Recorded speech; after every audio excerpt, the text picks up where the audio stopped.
বড় চিতল মাছ ভুনা টাইপের রান্না করলাম, সঙ্গে পাট শাক ভাজি করলাম। গলার ভয়েজের অবস্থা একদমই বাজে, ঠান্ডা লেগে গিয়েছে।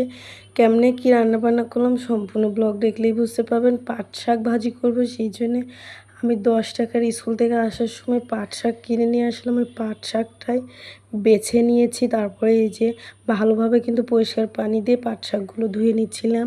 এই পাট শাকটা কিন্তু আমি ফার্স্ট টাইম আজকে ভাজি করব, কখনো কিন্তু আমি ভাজি করে খাইনি। আম্মুর হাতেই সবসময় খাওয়া হয়েছে, কিন্তু কখনো আমি নিজে হাতে পাট শাকটা ভাজি করা হয়নি। এই যে পাট শাকগুলো ধুয়ে একপাশে রেখে দিয়ে চিতল মাছের মধ্যে আমি এই যে হলুদের গুঁড়া, মরিচের গুঁড়া, লবণ দিয়ে মাছটা কিন্তু ম্যারিনেট করে রেখে দিব। মাছটা কিন্তু আমি হালকা ভেজে রান্না করব। মাছগুলো মাখিয়ে রেখেই আমি পাট শাকগুলো সিদ্ধ বসিয়ে দিলাম। পাট শাকের মধ্যে শুধু লবণ দিয়ে আমি সিদ্ধ বসিয়ে দিয়েছি। তারপরে আরেক চুলায় কিন্তু ফ্রাই প্যানে আমি তেল দিয়ে দিলাম। তেলটা গরম হয়ে আসছে, তার মধ্যে যে হলুদের গুঁড়া, মরিচের গুঁড়া, লবণ দিয়ে যে মাছটা মাখিয়ে রাখছিলাম মাছগুলো দিয়ে দিলাম। মাছগুলো কিন্তু এপাশ ওপাশ করে কিন্তু আমি হালকা ভেজে নিব।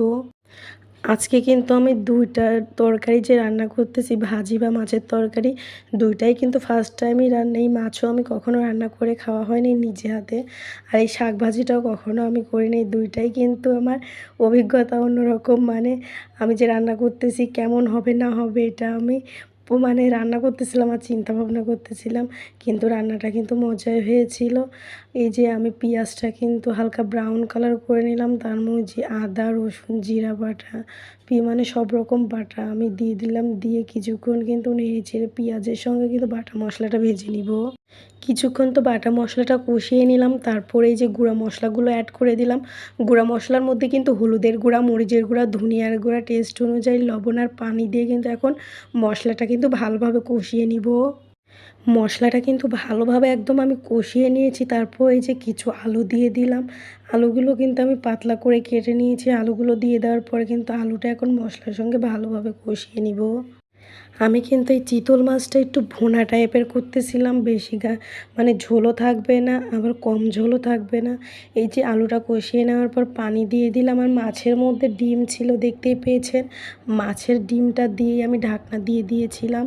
তারপরে কিছুক্ষণ এই যে জাল দিয়ে নেওয়ার পরই তারপরে এই যে ভেজে রাখা মাছগুলো দিয়ে দিলাম। আমি যে ফার্স্ট টাইম এই চিতল মাছটা রান্না করতেছিলাম, খেতে কিন্তু খুবই মজা হয়েছিল। আর চিতল মাছে আমি কিন্তু জানি যে কাটা হয়, কিন্তু মাছটা বড়োর জন্য কিন্তু মনে হয় কাটাটা কম ছিল। ফার্স্ট টাইম এই রান্না করাটা কিন্তু আমার মজাই হয়েছিল। এই মাছের তরকারি আপনারা কে কীভাবে রান্না করে খেয়েছেন অবশ্যই কমেন্টে জানাবেন। এক পাশে তো মাছের তরকারি হচ্ছিল, আরেক পাশে